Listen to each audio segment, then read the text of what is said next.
오늘 이 아침 우리가 함께 묵상할 말씀은 요한복음 14장 28절에서 31절까지의 말씀입니다. 이 말씀 함께 읽고 오늘 우리에게 주시는 하나님의 말씀의 은혜를 함께 나누도록 하겠습니다. 너희는 내가 갔다가 너희에게로 다시 온다고 한 내 말을 들었다. 너희가 나를 사랑한다면 내가 아버지께로 가는 것을 기뻐했을 것이다. 내 아버지는 나보다 크신 분이기 때문이다. 지금 나는 그 일이 일어나기 전에 미리 너희에게 말하였다. 이것은 그 일이 일어날 때에 너희로 하여금 믿게 하려는 것이다. 나는 너희와 더 이상 말을 많이 하지 않겠다. 이 세상의 통치자가 가까이 오고 있기 때문이다. 그는 나를 어떻게 할 아무런 권한이 없다. 다만 내가 아버지를 사랑한다는 것과 아버지께서 내게 분부하신 그대로 내가 행한다는 것을 세상에 알리려는 것이다. 일어나거라. 여기에서 떠나자. 아멘. 오늘 본문의 말씀을 묵상하면서 예전 그 시인과 촌장이 냈던 가시나무라는 노래의 노랫말이 떠올랐습니다. 가시나무의 가사에서 제게 유독 마음에 와 닿는 가사는 내 속엔 내가 너무도 많아라는 가사입니다. 이 가사를 생각하다 보면 제 내면에 얼마나 나만을 위한 욕구와 생각들로 가득한지를 떠오르게 되기 때문에 이 가사가 특별히 제 마음에 와 닿는 가사입니다. 이 가사 때문에 얼마나 부정적인 자기애로 내가 가득한 사람인지를 되돌아볼 수 있기 때문에 그렇습니다. 우리의 신앙이 이런 부정적인 자기애에 의해서 영향받을 수 있다는 것을 여러분 유념하실 수 있기를 바랍니다. 하나님을 위한다고 하면서도 정작 그 화살표가 하나님이 아니라 나 자신을 향할 때가 너무나 많기 때문입니다.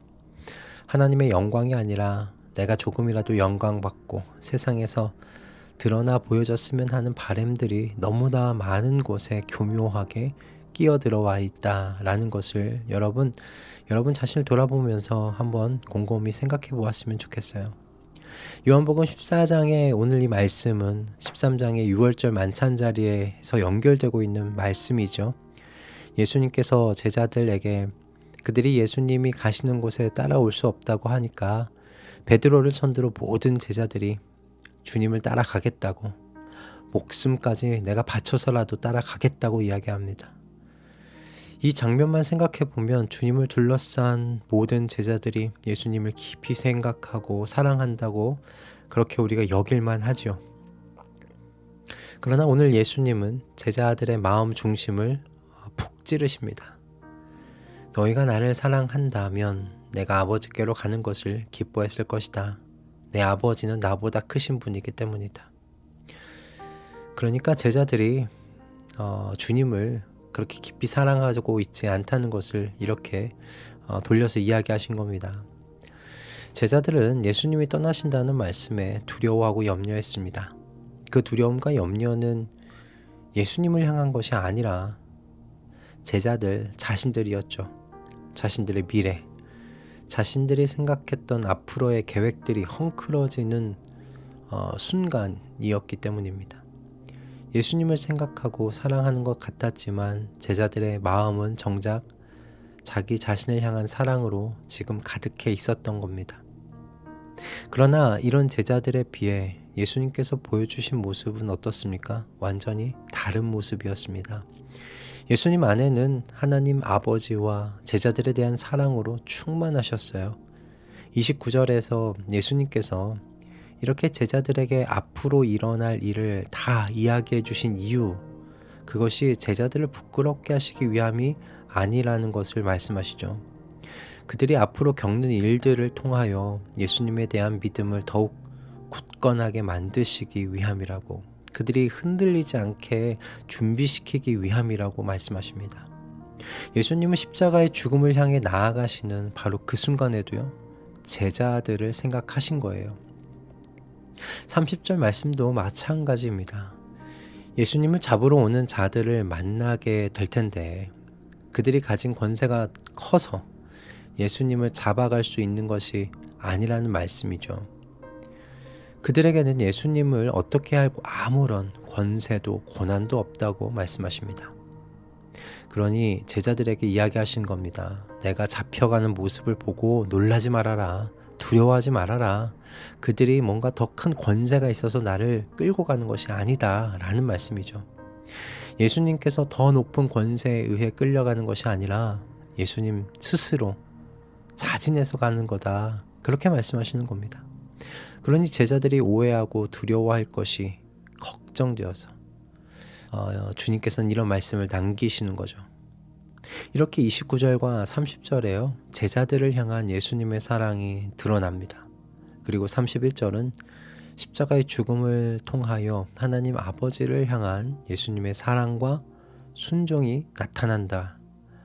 그렇게 우리가 볼 수 있겠어요. 예수님께서 세상의 통치자에게 순순히 끌려가시는, 그렇게 끌려가주는 한 가지 목적 무엇인가?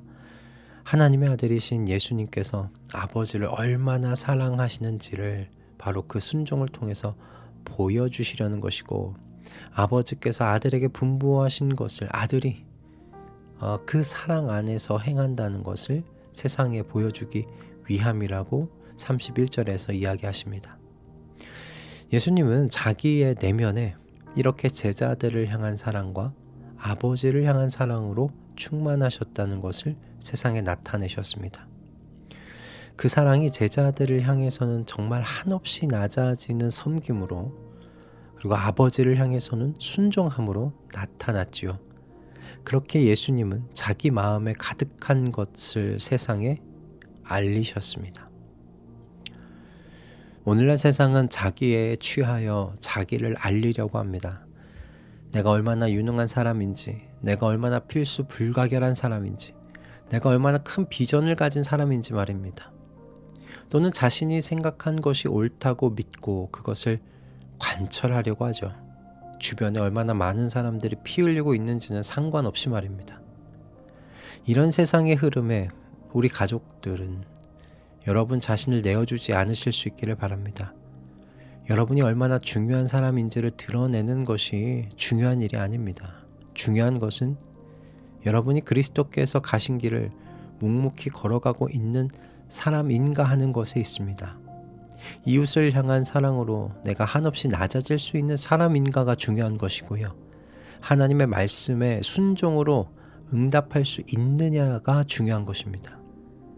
그렇게 나만의 십자가를 지고 주님의 뒤를 따르고 있느냐가 우리 인생에 있어서 가장 중요한 것임을 여러분 잊지 마실 수 있기를 바랍니다. 여러분, 그래야 우리도 주님과 같이 내 안에 가득한 것이 이웃과 하나님을 향한 사랑과 순종에 있음을 세상에 알려줄 수 있지 않겠습니까? 그래야 내가 믿는 하나님께서 지금 현재 살아계신 하나님이신 것을 세상에 알려줄 수 있지 않겠습니까? 오늘 여러분이 여러분의 세상에 알리고 싶은 것은 무엇인가요? 여러분이 속한 공동체, 여러분이 속한 직장, 여러분이 속한 가정이 여러분의 세상일진데 그 세상 안에서 여러분이 알리고 싶은 것은 무엇입니까? 여러분, 자기애로 가득한 세상에 예수 그리스도께서 보여주신 한없이 낮아지는 사랑의 섬김이 무엇인지를 우리에 알려줍시다.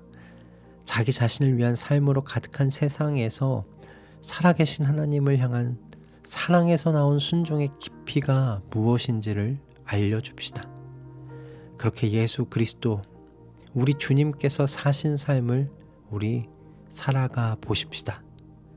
그렇게 하나님께서 세상을 사랑하신 방식을 따라서 세상을 사랑하는 우리 가족들의 삶이 되시기를, 오늘 하루가 되시기를 이 아침 기도합니다. 할렐루야.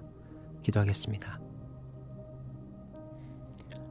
주님, 우리가 살아가는 세상은 자기애로 가득합니다. 자신이 얼마나 유능하고 유익한 사람인지를 증명하려고 안달난 세상입니다.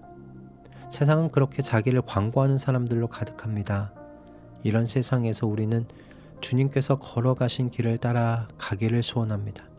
주님께서 우리를 끝까지 사랑하시며 섬겨주신 것과 같이 저희도 이웃을 끝까지 사랑하겠습니다. 주님께서 하나님 아버지를 향한 사랑과 순종을 십자가에서 드러내신 것과 같이 저희도 자기의 십자가를 통하여 하나님 아버지를 향한 사랑과 순종을 세상에 알리고자 합니다. 주님, 우리의 이 결심을 성령 하나님으로 말미암아 도와주셔서 결심한 대로, 결단한 대로 살아갈 수 있도록 인도하여 주시옵소서. 예수 그리스도의 이름으로 기도드립니다. 아멘.